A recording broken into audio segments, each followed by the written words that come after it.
All right, welcome to Gospel Backgrounds number 27. This is the Community Discourse Part 2, and we will be in Matthew 18, 1 through 35. So Acts 17:11, the Bereans received the word with all eagerness. They examined the scriptures daily to see if these things were so. As we're going to get into this lesson, I tend to see this as an exposition on Leviticus chapter 19. But don't take my word for it. Let's look at it together and see if you see the same thing. All right, our topics for this lesson: Jesus is going to encourage us to become like children. We'll have to unpack what that means. There's a statement where Jesus says, "He who is not against us is for us," and then there's another verse elsewhere that says, "He who is not for us is against us." So kind of which is it? Those two statements sound like they're in conflict. So let's look at that. Rebuking a brother. We'll look at the Matthew 18 process, and then that is followed by Peter asking a question: how many times do I need to forgive someone who's wronged me? And Jesus says not 7 times, but 77 times, or maybe even 70 times 7. And he follows that with the parable of the unmerciful servant. So we'll look at that. So Matthew is characterized, if you took a 30,000-foot view of the whole book, there are 5 somewhat lengthy discourses. Sermon on the Mount in chapters 5, 6, and 7, missionary discourse, which is where he's sending out the apostles, the kingdom parables, the kingdom of heaven is like, a sower, etc. The community discourse, which we'll look at this time, and then the eschatological discourse in chapters 24 and 25, talking about the end times.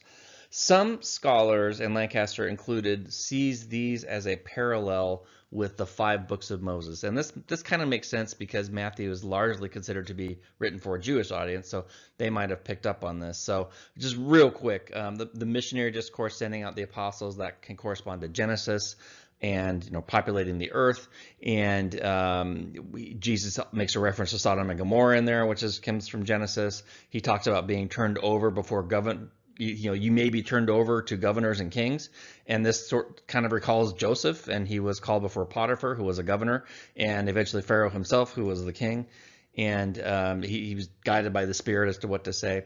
The Sermon on the Mount would be Exodus and the giving of the Torah, with Moses going up to Mount Sinai. Jesus goes up to a mountain and expands on the Torah. The kingdom parables could be if we view those as talking about the church age, that's sort of this interim period, right, between the cross and the second coming, the millennial kingdom. So we're in this interim period. The book of Numbers is about the wilderness wanderings. In fact, in Hebrew, the word is bamidbar, which means in the wilderness. So they're kind of in that interim period. They've been delivered, but they haven't inherited yet. And then finally, the eschatological discourse would be Deuteronomy, where we're given a choice: choose life or death, choose God's way, or align ourselves with the evil forces of the world. And Jesus is going to dig into that here. So with the community discourse, that leaves the book of Leviticus. And I know a lot of people kind of cringe when they hear Leviticus, but really this whole book, or this whole chapter, I see this as an exposition on Jesus' command to love your neighbor as yourself. And that verse comes from Leviticus 19:18. So if you know people who say, I've never read Leviticus, they probably have a verse from Leviticus memorized and they don't even know it. So it's just kind of interesting. So it fits, you can take these too far, but in general, these 5 discourses tend to parallel the 5 books of Moses. And so we are in Leviticus, and Leviticus is all about holiness, righteousness before God, righteousness before man, and that kind of thing. So we'll dig into some of that here. Missler speculates that because Matthew was a tax collector, he would have been required to know shorthand. I don't have that verified for a fact. I'll take his word for it on that. But if so, this is exciting to ponder, because he would have taken these passages down verbatim as they were being spoken by Jesus, and then Matthew was writing in shorthand.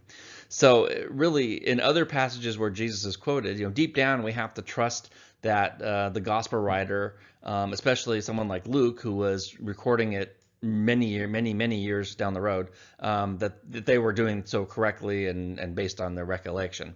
Here, in contrast, these are unquestionably, if Missler's view is true, these are unquestionably the exact words of Jesus as they were spoken. So that's kind of cool to think about. One of our challenges for this session is this is a very nuanced discussion. So instructions for one given scenario may not apply to the next scenario that's very similar but not quite exact. Jesus is calling for more advanced discernment, just as he did in the Sermon on the Mount. He told us not to cast your pearls before swine. By the way, he also called for advanced discernment in the missionary discourse when he said, be ready to shake the dust off your feet and move on. And he will call for advanced discernment in the parables where you have a pearl and you need to recognize that it's a pearl of great value and sell everything. So you get the idea. People who think being a Christian means you need to check your intellect at the door, they've never really peeled the layers back. By Jesus's words, because these are going to be I don't know about tough words, but they're going to challenge us, and we're going to have to put our use our brain that God gave us to know when what set of policies or procedures to apply in a given situation, because it's not always the same. So anyway, buckle up and let's get into this.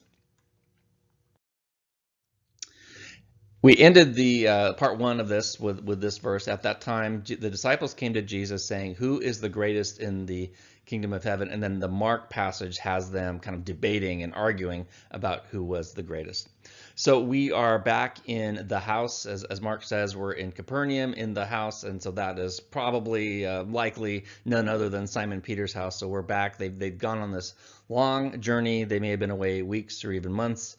Around northern Upper Galilee and then into the Golan Heights, Caesarea Philippi area. So we touched on a little bit about this, about status and privilege. We're going to get into that more here in this, and Jesus is going to expand on that. So we mentioned last time that perhaps the three disciples felt elevated because Peter, James, and John got to go up and see Moses and Elijah on the mountain, and maybe that left the remaining 9, kind of slighted and wondering what their position is, and does Jesus still care about us? And then after they were unable to drive out the demon, that probably drove a further wedge between the two groups. Perhaps the second group was saying something like, well, you three may have seen, Moses and Elijah, and we've just failed to drive out the demons, but, that causes some resentment. They might say, you're not the boss of me. You may think you're important, but you're not all that kind of thing. In that society, rank and position was much more in your face than it is today. In the United States, at least, we strive for equality and opportunity. We're often imperfect at this. And the problem comes when there are forces of evil working to keep us divided by nationality, skin color, or more recently divide us based on our vaccination status, which is terrible. But at a minimum, I think most Americans and most Western citizens recognize that when you deny an adult an opportunity by making him or her a second-class citizen, whatever the reason, it's wrong. And it should be corrected. So we have that kind of mindset. It was not that way in the ancient Near East. Status in that society was a huge deal. There were not just first class and second class citizens, but multiple classes. And those in a lower class definitely did not have the same access and opportunity as the class above them. So it was a very much, if you've studied like the caste system in India, it's kind of like that, where you've got different layers, and certain people are more important than others. And so kind of the background of this is that it's important to be as high up on the ladder as possible, just as a matter of survival. So, but that's the earthly way of thinking about it. And then Jesus is going to now clarify what the spiritual way of thinking about it is going to be. Verse 2, and calling to him a child, he put him in the midst of them and said, truly I say to you, unless you turn and become like children, you will never enter the kingdom of heaven. Whoever humbles himself like this child is the greatest in the kingdom of heaven. Whoever receives one such child in my name receives me. So Lancaster reminds us that Peter and his wife probably had several children. We kind of lose that when we think about the clergy, and in certain traditions they're not allowed to be married. But Peter was married for sure, and he's in the house with his family. In a sense, this was a private meeting, but there were probably his children very excited to see their daddy after a few weeks or months away with the guys. So you can imagine just kind of this group of disciples talking, and then kind of kids running about. Probably it would have been little kids because the disciples weren't that old. Jesus, as he often did, he exemplified his teaching with object lessons, so like show and tell, and made me think that maybe our churches need to start incorporating more of this. The ESV says turn and become like children, and we have other versions that say convert. Often this can convey the wrong message. We aren't converting to a particular religion, but the disciples were demonstrating the wrong attitude, and that's what they needed to change from. Ambition and advancement are the world's traits, not the kingdom's, and Jesus is about to make that clear. So back to our status discussion, the child in that culture was at the bottom rung. And this is, not entirely without reason, right? We have, if there is a second-class citizenry in our country today, it's children, and that's because they don't have the maturity to make decisions regarding their self-determination. I mean, a lot of them think they do, but they really don't. And so we've set the age of 18 as, that marker between, okay, you're now an adult, you can make certain decisions, and when you're 17, you can't. So again, that's being eroded, and we can argue whether that's good, bad, or indifferent. But the thought is that especially a younger child needs to not have the same access and privilege as an adult does. So that kind of makes sense. One commentator wrote, "To become like a child is to forego status and to accept the lowest place, to be a little one." Mark says it more directly, "If you desire to be first, you must be last and be a servant of all." And that immediately takes me to the Last Supper and how Jesus modeled this very, very clearly and very vividly. We'll look at that on the next slide. I think one of Jesus's greatest and most powerful statements used no words. It was when at the Last Supper, he knelt down and he began to wash the feet of the disciples. I think you can ask anyone who has done a feet washing service at a rescue mission or something like that. They will tell you it's one of the most humbling things they've ever done. Feet are just nasty, dirty.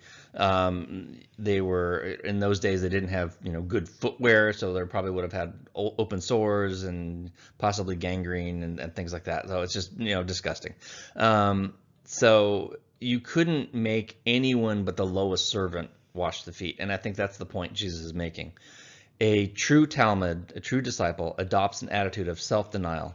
We have to replace our own sense of self-importance with humility and subordination and service. So on the passage, Jesus says three things. We have to turn and become like children. We have to humble ourselves like children. And we have to receive children in his name. And so those are kind of three different thoughts, but the gist is that a child is often unable to care for and defend herself. So probably, depending on how young they are, they might not even be able to have an intelligent conversation. No matter. Leviticus 19:18 calls us to love our neighbor as ourselves, and a child is our neighbor. By extension, the least of society are our neighbors. So we need to be on the lookout for opportunities to serve and to receive children literally and children in the faith in Jesus' name. And then we're to be a child in our outlook. We have to know our place. And again, there's a lot of children don't know their place. They think they're grown-ups and they want to be their own boss. But in true spirit of being a child, a wise child realizes that the more you know, the more you don't know.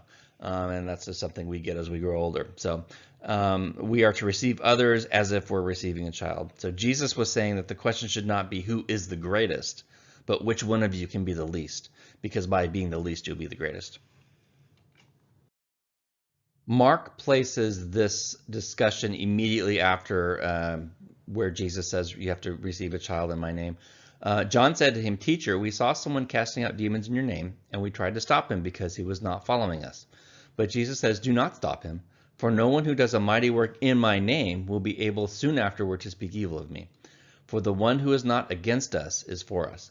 For truly I say to you, whoever gives you a cup of water to drink because you belong to Christ will by no means lose his reward." So my guess here is that in hearing Jesus' charge to be like a child and receive others, John probably recalled this other incident. He might have thought, "Rabbi, do you mean to say we shouldn't rebuke anyone? I mean, what if this guy is doing wrong? Are we not supposed to say anything?" Jesus is going to answer that question when we get back to Matthew later in the passage. Basically John's asking, shouldn't we call out an imposter? He's not one of us. Jesus' words might be surprising on a couple of levels. So the surface level, the answer is no, don't impede him, because he's doing a good work. And then Jesus further says, for the one who is not against us is for us. At which point the disciples might have said, oh, hold on a second.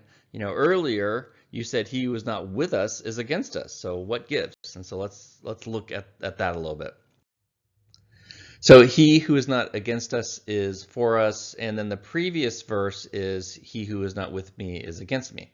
So those seem like contradictions. The first verse comes in Matthew 12, and it was in context to the Pharisees who spoke evil against the master. So we have ascribing his works to Satan. So there he says, if you're not with me, if you're calling my works evil, then you're definitely against me. Here in this case, there's this unnamed exorcist. He's not an official follower. Maybe he goes to the other church down the street that's not our denomination and maybe doing some different things. But Jesus is saying, no, he's still one of us, even though he's not in our particular circle. And I think there's some application here for especially in our denominational churches, where a lot of us we're so different in the way we practice our faith, and yet we're all believers, right?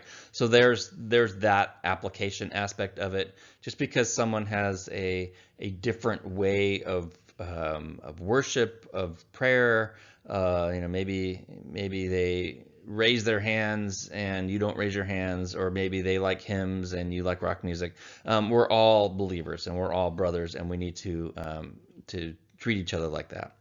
What is interesting here is that Jesus concludes this discussion with John and the not one of us exorcist by saying that really, instead of scrutinizing his motives, John would have been better to receive him, because apparently there was some rebuking going on, or if there weren't words used, there may have been eye rolling going on. And the text doesn't come out and say this, but John's reaction may have caused that other person to stumble. Worst case, what if that person who was doing the work in Jesus' name, saw the behavior of one of Jesus' disciples and said, if that's how the disciples are going to treat me, I don't want any part of it. We don't know, but this is speculation. But anyway, the shoe should pinch a little bit, right? Because personally, I don't want to think of the number of times my behavior may have left an unpleasant taste in someone else's mouth, and that behavior reflects on our Savior. So it's loving our neighbor as ourselves. It goes very deeper, much more deeper than just being nice and courteous. Every little action, every casual word, every eye roll, every honk of the horn, we have an opportunity to blow our witness. And so I'll put it the other way. Every moment we have an opportunity to affirm our witness if we do the right thing and care for one another and have pure hearts.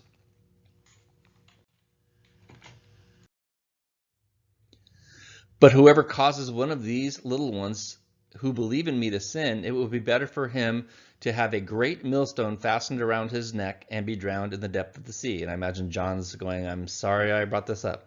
Woe to the world for temptations to sin, for it is necessary temptations come, but woe to the one by whom the temptation comes. If your hand causes or foot causes you to sin, cut it off and throw it away.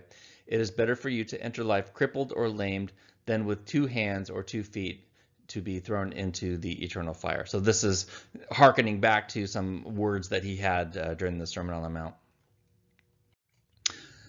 Wow, what an imagery. The millstone is the round object, and it was used to crush olives, or in some cases grapes to make wine, etc. It's a very, very vivid picture. They're all around Israel today, and some of them are just absolutely huge, but even a not huge one would be fatal if you had it draped around your neck and went for a swim. So one of our premises is that this whole series is that everyone Jesus interacts with represents some facet of our character. So Keener puts it like this. He says, church leaders and members must seek not only to avoid causing stumbling, but also to bring back anyone who has stumbled. So Jesus is kind of going off on John a little bit here for his reaction to that exorcist. and kind of saying how, you blew it. Here's some correction. And of course, John went on to be, one of the greatest apostles. So, there's hope for all of us. Also note that verse 6 says, the passage has been inferred to read little children. The verse just says the little ones, or in other words, the least. And as we talked about earlier, this is like the lowest of society, whoever that is, whether it's a literal child or some other outcast or some other person who's kind of hard down on his luck. That's who we're to be looking out for. And so may I never cause anyone to stray. That's kind of the message here. It's our behavior is so critical. Chuck Missler used to say that the third commandment is, it says don't take the Lord's name in vain. He says that has less to do with vocabulary and more to do with ambassadorship. We should not take on the name of our Lord in vain. In other words, our behavior always reflects on him. And in the presence of less mature believers or even non-believers, when we lose our cool or maybe, tell an off joke or maybe have too much to drink, what is that communicating to weaker people about our Lord? So let's never cause anyone to stumble. And Jesus says, the penalty is rather stiff. So we need to really take these words to heart. So if your right hand causes you to sin, cut it off. So very vivid imagery. This knife dates to about a millennium before the time of Jesus. It's kind of cool that we have this preserved and we can get an idea of what the ancients used for weapons and that kind of thing. Lancaster believes that although there are broader sins in view, Jesus had sexual sin specifically in mind here. And it's a sad commentary that so many pastors, priests, and other leaders fall prey to this, not only just indiscretion, we might say, but, down to abuse. And I think that's, the master warned that any disciple who engages in this behavior has a very specific and definite punishment in mind. He continues, if your eye causes you to sin, tear it out and throw it away. For it is better for you to enter life with one eye than with two eyes and be thrown into the hell of fire. So here are some more ancient implements. And so there are literal examples of people's eyes being gouged out, but I think we can be confident that this is more of a figurative statement here. The Bible authors employ many different literary devices, but essentially the thought is if a disciple of Jesus causes another to sin or stumble, then that person needs to be cut off, literally or maybe not literally, but figuratively. That person cannot be allowed to continue to victimize others. And, I'm not going to get into scandals of recent times. But this eye thing reminds me of David and Bathsheba. So before David committed adultery and murder, he first had to look and covet. So the eyes are sort of where our sin starts. And so we need to really protect these. Sexual impropriety often inflicts spiritual damage and suffering the way that having one's arm cut off causes physical suffering. So I think that's the lesson here. And then he also talks about salt. In the Mark passage talks about salt. We picked that up in the Sermon on the Mount, lessons 16 and 17, if you want to go back and check those out.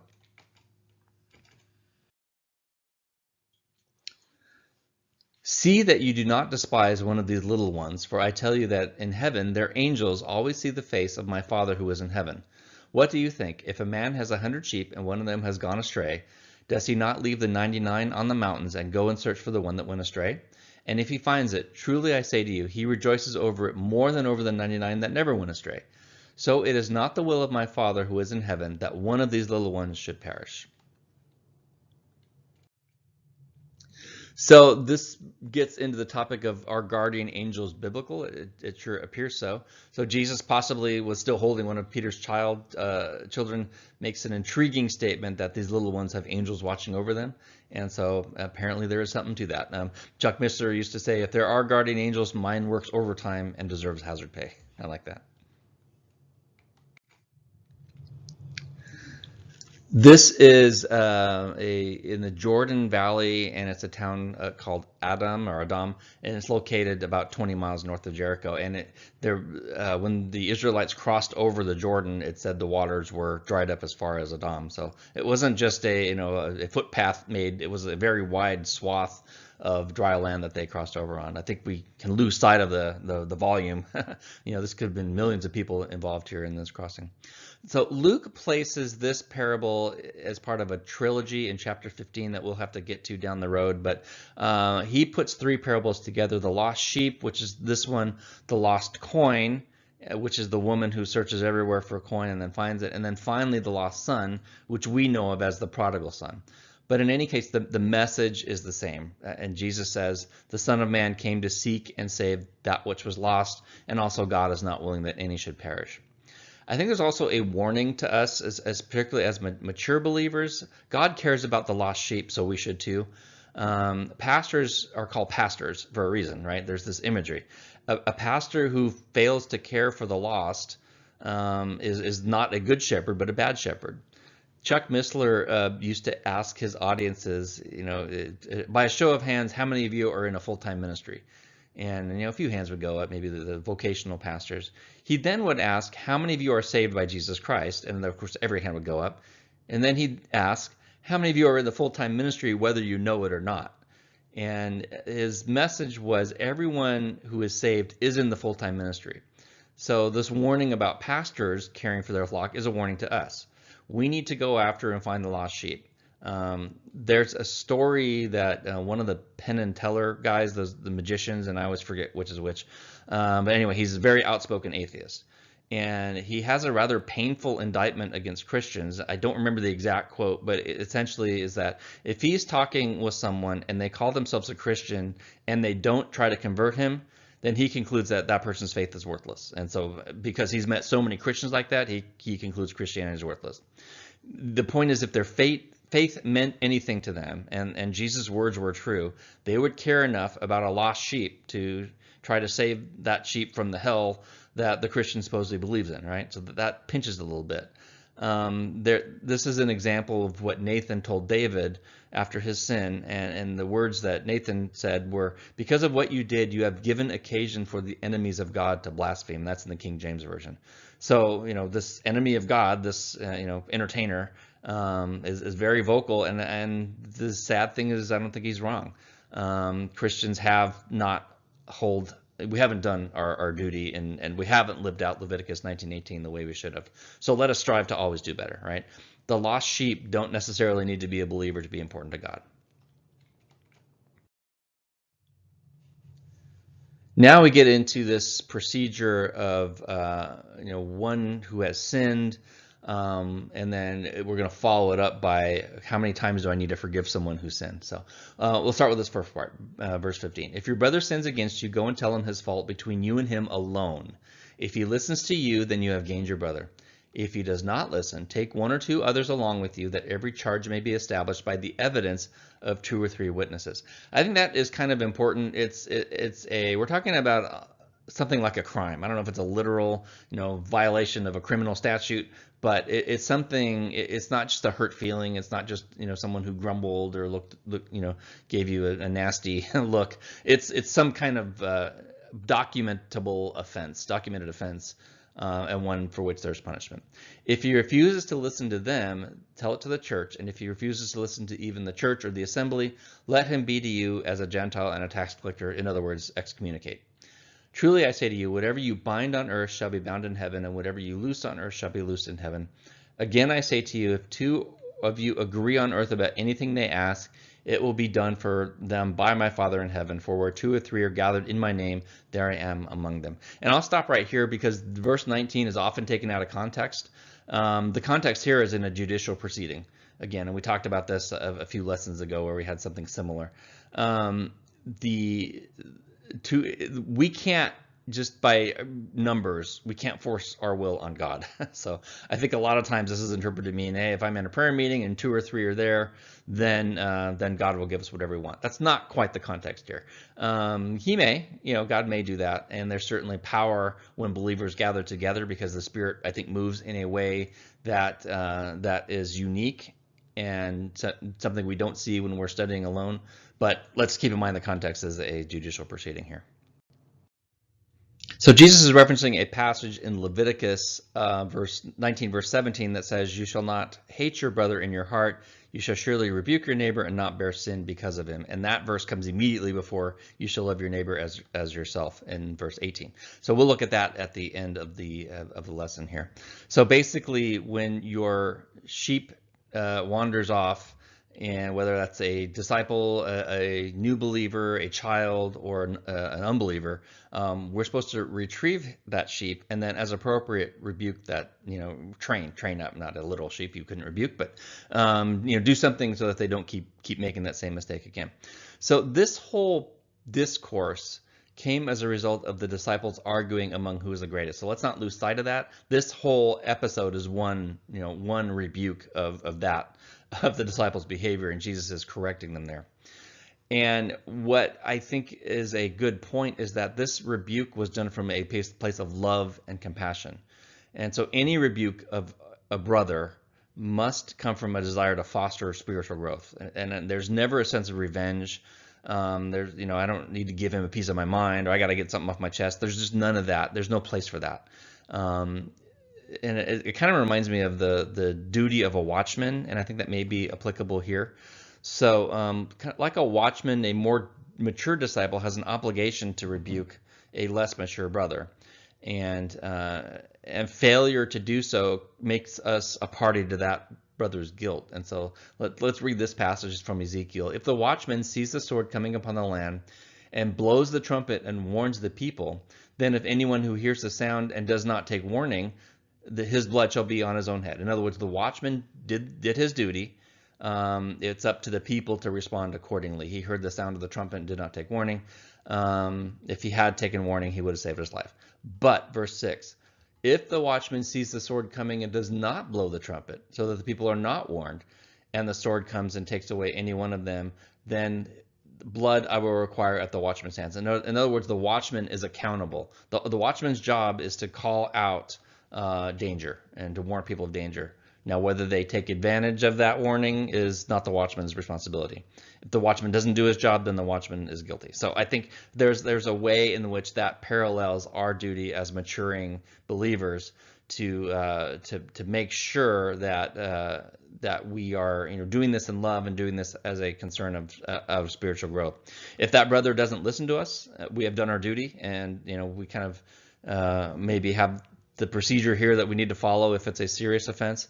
But as with all of this, we just need to be discerning, because we're not supposed to cast our pearls before swine, and yet so we're not going to waste words, waste our time, but so we have to discern whether this type of behavior is appropriate, and I think that's what all this is about, right? It's all about growing as a disciple and being a mature, discerning, thinking person. Proverbs 9:8 says, "Do not reprove a scoffer, or he will hate you. Reprove. Can't say this. Reprove a wise man, and he will love you." So again, it's just calling for discernment. So here's some pagan temples back in Caesarea Philippi. This was a thoroughly Gentile place, and wicked and things that we talked about before. So when Jesus says, "Let him be to you as a Gentile and a tax collector," he's talking about excommunication clearly. So this documented process is called the Matthew 18 process, and it's an escalation procedure. And note that when we get to step 3, it has to be something that the person could be excommunicated for, right? So you wouldn't say, if someone gave you a dirty look, or sat in your seat at church, you don't bring that to the church. You don't even bring that up to the person. You just forgive them, as we will look at in the next section. There's one other thing that this procedure safeguards. Note it doesn't say tell it to 2 or 3 others, and then tell it to the church, and then tell it to the person, so the person eventually finds out. This is a safeguard against gossip, and gossip has no place in our lives or the church. And I think we need to be really careful with this, because often church members, they may come up to you, hopefully you're not doing this, but they may come up to you and say, "Well, I don't want to gossip, but so you can keep so-and-so in prayer," wink, wink, and they're gossiping basically. So we need to really watch out for this. When something like that is, happening, that you probably do need to discuss it with a person, but just let it go. Be better and let it go. I try to tell my kids, don't tell a story about someone else unless it's your story to tell. So that's that. We talked before about how Caesarea, at that where Jesus was telling Peter, I'm giving you authority to bind and loose. Those are Jewish legal terms. And again, this whole section has a decidedly legal feel to it. It sounds nice to say that wherever 2 or 3 believers are gathered, then God will give you whatever you want. But as we talked about before, there could be 100 believers in his name, and we can't force our will on God, no matter how many people there are. So the meaning of this here is that the council, which were usually 3 members, 2 of which were required to convict, that if that council discharged their duties faithfully and honorably, then God would honor that decision in the heavenly courts above. Psalm 82:1 says, God judges in the midst of the judges. So this is all about a legal proceeding. So hope I'm not bursting anyone's balloon there by saying 2 or 3 are gathered in my name. With that said, I do think it's fair application that when 2 or 3 are gathered in his name in study or fellowship, then that means Jesus is also present in a special way. So there is that. That's good. Then Peter came up and said to him, Lord, how often will my brother sin against me and I forgive him? As many as 7 times? Jesus said to him, I do not say to you 7 times, but 77 times. Or a better translation is 70 times 7, which is 490. And then a lot is made about whether this is an actual number or just a general statement. And we'll get to that in a second. Verses 15 through 20 are talking about a serious, a legal infraction, a moral failure of a large proportion, something that is spiritually dangerous. That if we didn't call it out, then we're participating and we're aiding and abetting that person's sin, and we have, like the Watchman, we have responsibility on our hands. But then what do you do about those? Most offenses aren't going to fall in that category, right? So what do you do about those, right? That the snide comment, or you visit a church and someone comes up to you and says, you're sitting in my seat. What do you do about that? You're not going to bring that to the church. Are you to stew over it? Are you to just let it go? Do you pull that person aside and have it out? I think here what Jesus is saying, it's calling for discernment. We need to be discerning as to know when to approach that brother and have a discussion. Or in this case, Jesus says, just forgive, just let it go. We are called to forgive another's sins just as our Father forgives us. And Jesus is going to talk about that again in the next passage, and he also talked about that in Matthew 6. So it's interesting that in Genesis 4, Lamech spoke of revenge, and he says, if Cain is avenged sevenfold, then Lamech 77-fold, or 70 times 7. And so Jesus appears to be taking this vengeance statement by Lamech back in Genesis, and then he's making it about forgiveness. So just as Lamech was apparently a hothead, and he's going to wipe everyone out, Jesus is saying, no, do the opposite. Forgive more than is called for. So I think people say, well, am I really to keep a track of, let someone sin against me 489 times and then on the 490th one, I'm done? I think what Jesus is teaching is not that, but we're called to extend forgiveness as often as it is called for. Whether the person comes to us for forgiveness or not, I think that's what we're called to do. With that said, though, there does seem to be something about the 70 times 7, the 490. That number appears frequently, not it's there, and sometimes it's beneath the surface, but it's there if you look for it. And so I'm just going to take this opportunity to go down this little rabbit trail here. We've already looked at Genesis 4 and Lamech, and 70 times 7. There's also this one, which is fascinating, 2 Chronicles 36, and it's at the end of Chronicles, and they're about to be led away, or they have been led away into the Babylonian exile. And then verse 21 actually tells us why. It says, to fulfill the word of the Lord spoken by the mouth of Jeremiah, until the land has enjoyed its Sabbath. All the days that it lay desolate, it kept Sabbath to fulfill 70 years.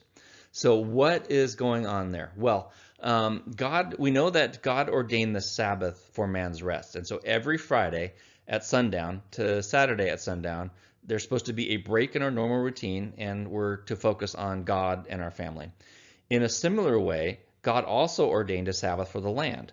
This was not once every 7 days, but once every 7 years. So 6 years they were allowed to plant and plow a field, but on the 7th year they were to let that field lie empty. Now, certainly, this, people worried about their livelihoods and they were worried about putting food on the table.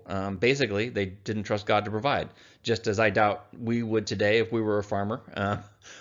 No one really follows this rule, and it just shows our lack of faith. And we, like Peter, we get caught on the things of this world, and we start to sink. We don't listen to God. But basically, every 7 years, would come and go, and there was no Sabbath rest for the land. So nothing happened the first time, and so the people thought, well, I guess God doesn't care about this. And then 7 years later, they again ignored it. And then, on the 21st year, they ignored it, and the 28th year, they ignored it, and so forth and so on. And then nothing happened. So, I guess they concluded God really doesn't care whether we follow this commandment or not. But as J. Vernon McGee might say, will you notice? God was keeping track. After 490 years of not keeping the Sabbath for the land, God said, enough, you owe me 70 years. In other words, 490 years had passed where God forgave the people, but then after that 490th year where they didn't keep the Sabbath for the land, God says, you're out of here because the land has to have 70 years of rest.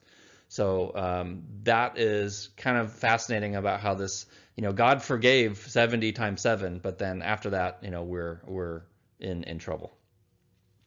Another example is in Daniel 9 and the famous 70-week prophecy. And then J. Vernon McGee, as well as a number of other scholars, clarify that 1 week in this passage means 7 years. So 70 weeks is 490 years. So again, we see this theme coming up. We'll get to this in much more detail when we talk about lesson 39 and the triumphal entry, but essentially God is letting man have his way until the end of the 490th year, and then at the end of that last week of 7 years, Jesus will come again, clear the earth of its usurpers, and then take control. So while I'm not going to dispute that in the Matthew passage 70 times 7 is figurative, we're to forgive our neighbor without keeping score. By the same time, it does appear that God keeps score in some ways. And Chuck Missler used to say that when he taught this, and he would say, it's astonishing when you take a step back and you see how literal the Bible really is. I mentioned earlier with the two implements about poking eyes out.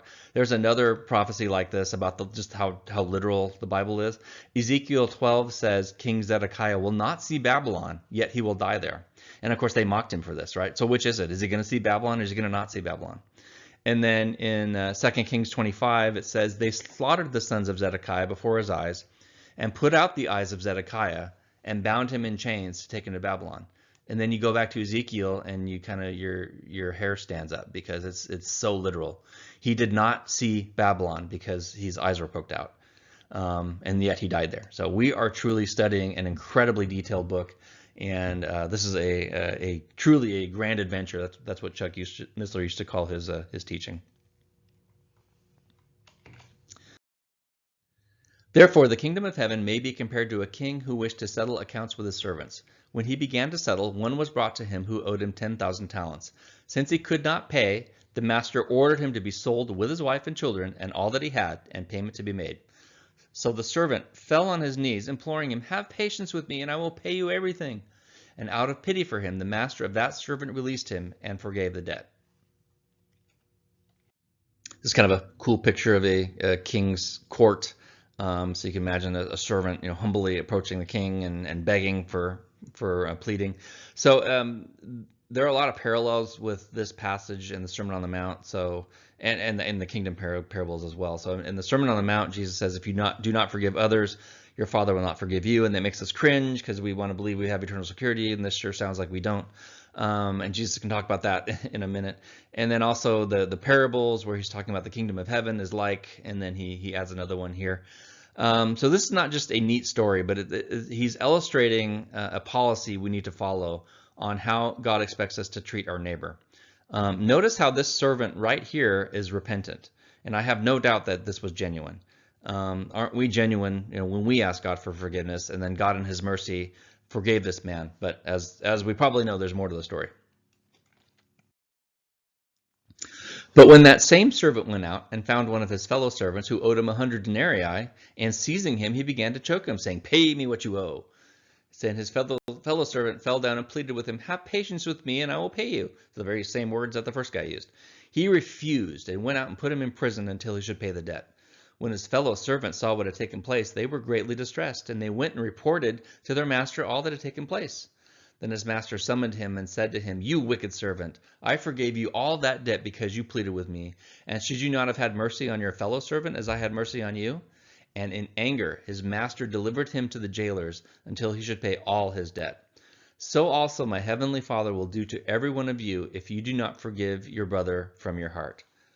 Oh boy, that's painful and not a pleasant thought. But let's take a look. Another British Museum sculpture. And I think where this pinches is that this parable probably describes us more than we care to admit.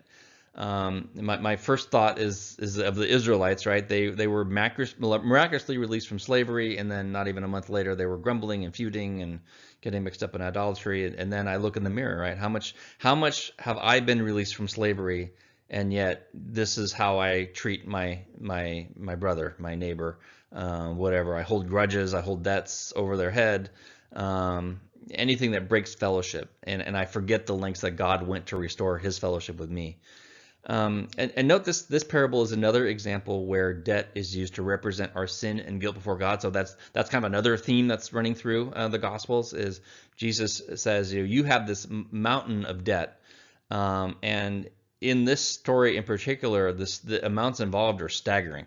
So the first man owed something like $100 million. And it's hard to keep up with the math given that our dollar keeps losing value. But let's just say it's a debt so large, very unlikely the man could ever repay it, even though he says, "I will repay." There's no way he could. There was just way too much. Just as with us, there's no way we can repay our sin debt. And then he turns around, and the sin he wouldn't forgive was a matter of a few $100, or maybe 1,000 at most.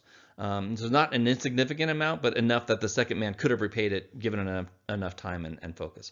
So we think about what we have been forgiven in compared to the grudges that we hold, and the parallel is obvious.